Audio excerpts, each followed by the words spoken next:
This is Doug Green, and I'm the publisher of Telecom Reseller, and we are at ITEXPO, and I'm with Snehal Patel, who is the CEO of InteractCRM. Snehal, thank you for joining me. Appreciate it, Doug, and I'm always thrilled talking to you, and it's always been fun chatting with you about different things, and thank you for having me again. And you are our newly minted blogger. Yes. So as we put up this podcast, there's going to be a brand new shiny blog going up there. You may be the first person in Telecom Reseller history to talk about the Milkman. Okay, well, that should be fun, and hopefully I'll get people to read my blog. So it's a little allegorical kind of thing, and the Milkman comes by, and all of a sudden he one day notices there's more people in the house. Right. So I call this, the Milkman returns, right? So that's what I phrase this as. So the analogy is, if you're living in small town America where things are still simple compared to the lives we live today, okay, and a milkman comes to you every morning, comes to your house early in the morning, drops off a couple of bottles of milk, right? And one day he comes to your house and he sees there an extra car, a couple extra cars in your driveway. So he makes an assumption at that point that, okay, maybe they have guests, so instead of 2 bottles, I'll leave 4 bottles of milk. Right? So he leaves 4 bottles of milk. Right, so you open the door and, guess what? You have enough milk, for everybody, including your guests. Right? So now that is proactive customer service, right? You didn't ask for it. Okay, he knew you well enough, and he made the assumption that really made a difference, to you. So how do we take that paradigm, which I call the Milkman returns, right? How do we take that paradigm and apply it to, the way we do customer service in today's life, the way companies react, okay? And can we use the technology available to us today to be similarly proactive and provide a really, really good, customer experience, right? So that's essentially, the challenge that, we're going to be talking about today, all right? So how let's connect the dots. I mean, your company is in the CRM space, you're in the contact and call center space. What would be the analogy? Right. So if you start looking at, so let's talk about customer experience management, and most of it happens, in contact centers. At a great extent, it happens there, right? And so if you look at the systems in place today, how much of it, is really proactive, right? So, and there are ways of doing it, right? So obviously the first thing is, if you need to do anything, you need to know the customer, right? And the reality is today, a lot of customer information is fragmented. So let's talk about the existing information, right? So I call in, but you don't have a full picture of me. No, I don't, because your information sits on 5 different systems in the company, and in one contact center, I may not have access to all of that. So somebody has to first, consolidate that information and bring it all to one place. That's the first step, right? So that's existing information. The second part is new information that's coming in also now. Okay, it's coming in very differently because it's become a multimodal world thanks to cell phones and tablets. People are no longer just calling. People are emailing. People are texting, right? They're tweeting. So how do you take all of this information in real time and keep it together, right? And you have a challenge where people also change modes in between the contacts, right? So people will call you and say, I'm calling you about an email I sent you yesterday, and by the way, I had a web chat session with somebody last week. Can you help me? Right? So as an agent, right, do you have access to yesterday's email, and do you have access to last week's web chat to provide an intelligent answer, right? So that, what you're describing is a situation very common to probably our readers and listeners in their own lives, or maybe in the process of working. You call into a call center, you have an ongoing issue, and what you're talking about is, without saying, my name is ticket number 10602-103, right, okay, it comes up that Doug Green called, and he's got this missing package, right, and he called us about this missing package. Correct. And so the system is super smart, and it says, oh yes, Mr. Green, are you calling about this missing package because we have an update for you? Correct. So there's there's context management that comes in here, right? And Doug, you and I think a few years ago, I think 2011 maybe, we did a podcast called The Context of Context. Right. And that's still very relevant, right? It's all about context even today. So the example you just gave, about your package missing, okay, as an agent, I need to have that context presented to me in real time, that this is Doug Green, okay, he's had this issue with the package, and by the way, here's the latest update on it, right? And that happens even before I pick up the phone, right? So we kind of, so InteractCRM, the products we build, okay, that's exactly what they do. They create a unified desktop where you have, customer interaction history across all the different modes of communication availability at your fingertips as an agent, and all this context is put together and presented to you when the communication comes in. So I can, talk to you and say, yes, I see, you sent an email yesterday, you were looking for your package, and by the way, this is where it is, and, you don't really have to say much. Right. I can almost, read your mind. Okay, and that level of customer experience and that proactiveness, okay, has a huge impact on the way a customer feels about you and about your brand. I'm happy that you're talking about this because, I think for myself and a lot of our readers, we are having the experience that some of the latest and greatest technologies in CRM are in fact actually pushing us the other way. The companies, place a very giant electronic moat around their company, that I have to go through layers and layers of processes in order to ever even talk to somebody, and then they don't seem to know what why I'm calling. Right. Though they should have the information. Right, and and so that's basically the whole challenge of trying to put information together and make it available in real time. So it's about getting the right information to the right person in the right time, so they can have an intelligent conversation. With somebody calls and the caller or the communicator, the consumer sending email, for example, you don't have to wait for long, and you get a straight answer and an accurate answer the first time.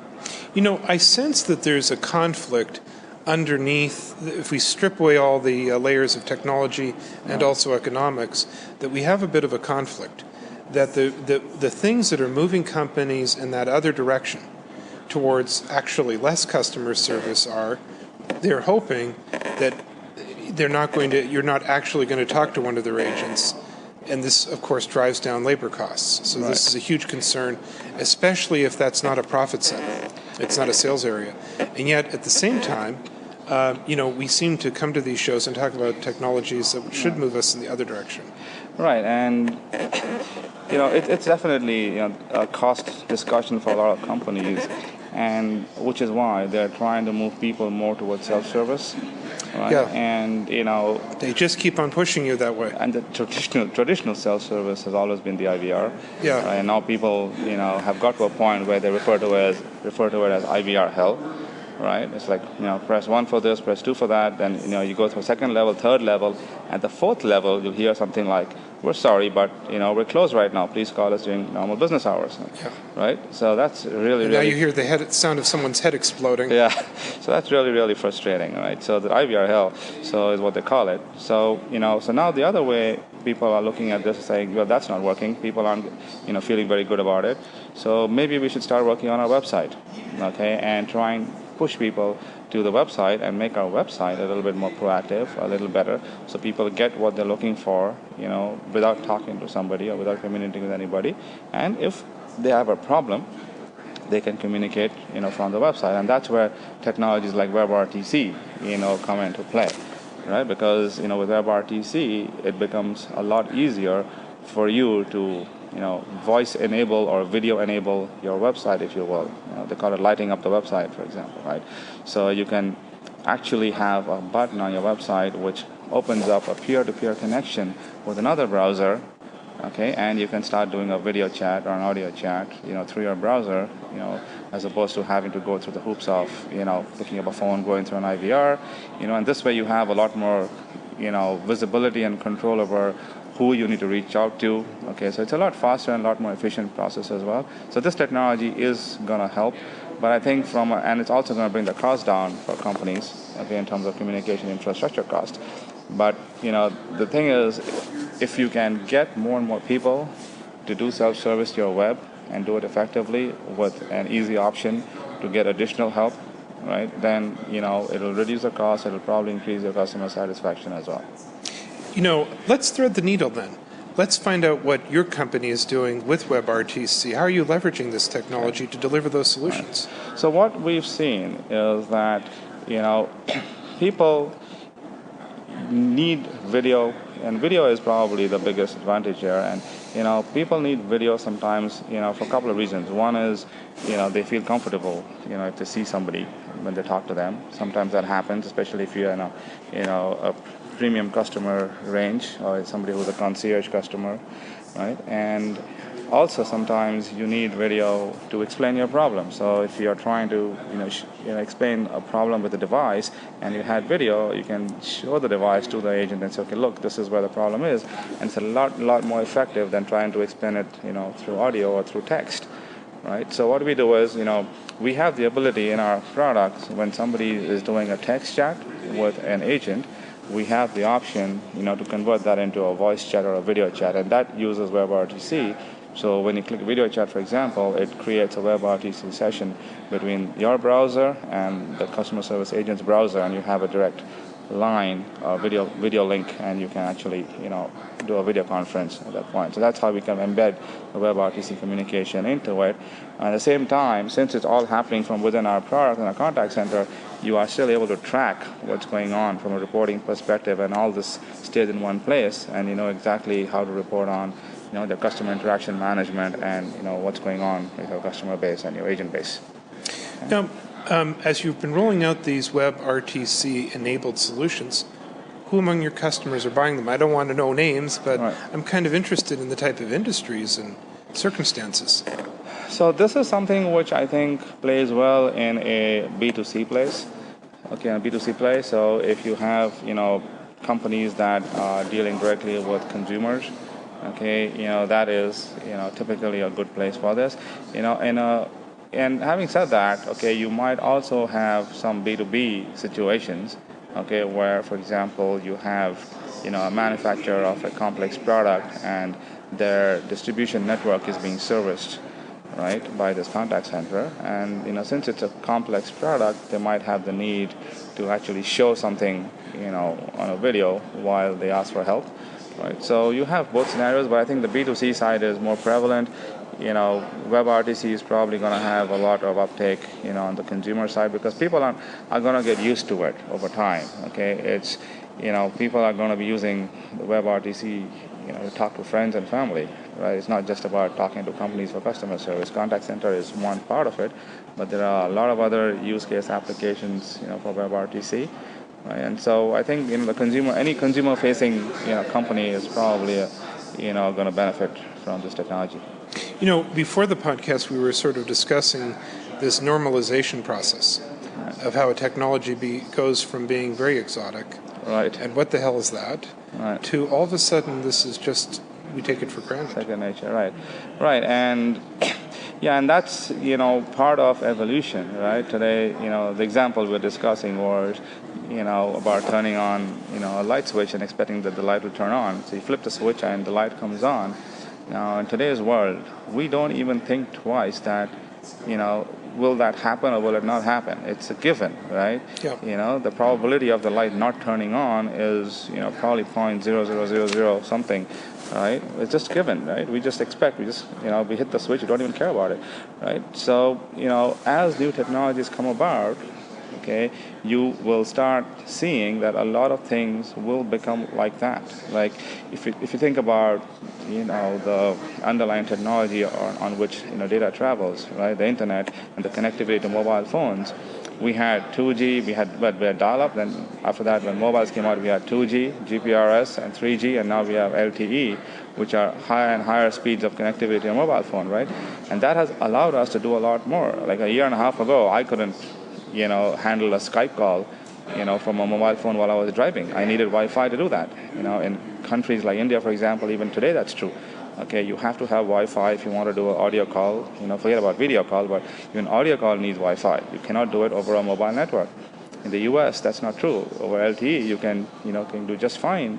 And I talk on this, on Skype all the time while I'm driving, right? And it's just like a normal phone call, right? But that means that the network has to support it. So, as these things happen, all right, and the network is now strong enough, so I don't need to worry about using data to make a voice call while I'm traveling, right? More and more applications, once it gets even stronger, video will become second nature. And so as these things get better, these things become second nature, and you assume So we'll get to a point where, with WebRTC and things like that, if it matures, that, we'll expect the way you put a URL into a browser and a page just shows up. Okay, we'll be able to just click on the browser and say, okay, fine, I want to talk to somebody else who's using this browser, and just start a video session, an audio session with the other person on the other side. And we won't even think twice. It'll just be a button, you click and it happens. Today it's not the case. Today, if you have to do a video conference, there are a lot of hoops you've got to go through in terms of, making sure the software works, making sure, the quality is good, and all kinds of stuff. And I think over time, that should become easier. So that's evolution, right? Well, if listeners and readers are thinking about their contact centers, how can they become more proactive in discussing what we're talking about and anticipating what a customer needs? Right. So we talked about a few things that we have to do in terms of creating contacts, getting information, knowing your customer better, right? And I think all of that allows us to do a lot more things proactively in a contact center. Historically, proactiveness was limited to trying to upsell. It was a revenue driving exercise, right? You're buying a shirt on a website, and Amazon will say, "Oh, do you want to buy a tie?" Right? eBay will say, "Okay, do you want to buy these products?" Trying to upsell, right? But that's just for revenue generation perspectives. What I'm talking about here is, driving customer service and customer experience, right? So what if, for example, you walk into, a mobile phone store to change your plan, and the agent says, I see that you had a problem last week, with us, and you had a chat session which didn't go very well, and I apologize for that, okay? And he just talks to you about that stuff. Think about, the experience you're having at that point. You'll feel, wow, this guy really knows, my pain points, and he's really being nice, right? Similarly, another, asynchronous example would be you go to a grocery store, and, there's a little kiosk there. You just swipe your card, or you enter your loyalty program number, and out comes a list which says, based on your habits and your purchasing and the time, okay, and our offers and promotions, here is what you probably want to buy today, right? This is just amazing proactive customer service. It makes your life easier. And so, end of the day, the philosophy behind all of this, okay, that I believe in is that, and it's not even for companies, it's a human thing, right? You have to have this attitude that I respect the other person's time. Okay, we do it on a personal level, but if companies also, live with the same philosophy and build systems on that philosophy, you will automatically start creating systems, okay, that respect your customer's time, and that will drive customer experience right there, right? And all of this proactiveness is a result of that attitude. So I think, that's an underlying philosophy that if companies adopt, I think, the perception of people, okay, is going to change towards that company. The branding is going to, get affected, and they're going to have a lot more net promoter score value. And overall, I think they'll make a dent, in, this whole customer experience management space. Valuing customers' time. Right. So you have to value your customers' time, because that's the most important commodity today. Nobody has time. Today, we don't have downtime anymore, right? That's the problem, right? There's no downtime. Maybe 25 years or 20 years ago, you stand in line at a bank, right? You used to talk to the guy next to you.